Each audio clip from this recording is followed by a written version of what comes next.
Hi, Donna Gallant again. Just showing you what we had done in my winter skies in acrylic class. I showed the students how to blend, actually blend right on your canvas, not necessarily in your palette. We blended on the canvas with a wet on wet technique, which I'm going to demonstrate to you. And then the things like the grasses and that is what they call a dry brush technique. So I'll show you that as well. Okay, so I have an example here I did just a few minutes ago, but I'm going to show you on this side how to do it. Okay, now the problem is my brush is dirty. Okay, so while I'm cleaning my brush, I'm going to wet this side. I'm just using a little spritzer. Okay, and clean my brush up. Okay, now we're going to go white. I'm going to put white on here all the way across and down. You really do what they call a wet on wet technique. I know you do that in watercolor, but this is a great way to kind of make it blend together smoothly. And it does have the appearance of oil paint, the way you can blend with oil paint, but the secret is keeping it wet. Now you can include ingredients like a gloss or matte medium to help your paint stay dry a little bit longer, or you can use what they call open acrylics or a slow drying medium. But I just use a spray bottle and my white for this. For other types of paintings, you might want to use something else, but there's quite a bit of paint on here. Okay, so I'm going to just take very little yellow, as you can see, and I'm just going to blend it back and forth. That's the key, is to don't be afraid to blend it.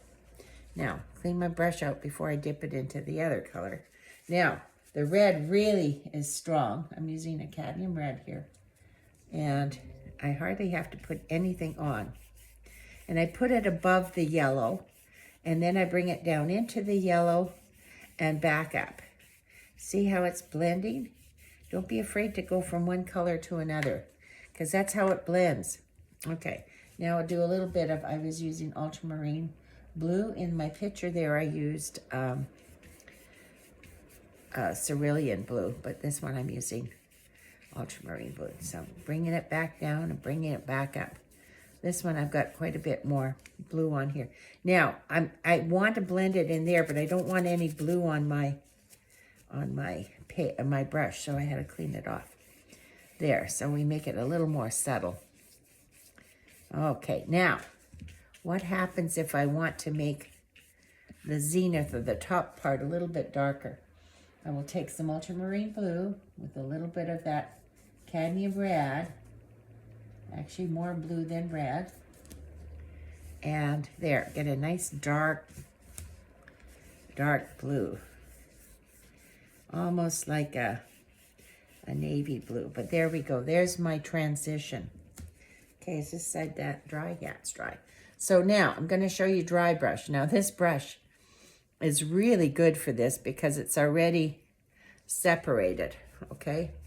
You can see that it's got separate bristles, kind of. Okay. Now I'll maybe try this brush just to show you, because most people will have a sort of a flatter brush like this. So dry brush is exactly what it is. It's dry brush. So I put the paint on my brush like this, wipe some of it off, like it's not really moist, and then I'm separating the bristles. And I'm going to make the grasses. And the grasses kind of go up like that, see? Pushing it up. And at a distance, there'll just be more dots. Okay, and then when you come down here, I can turn my brush around and do more bristles like that. Okay, so that was sort of the start of the dry brush.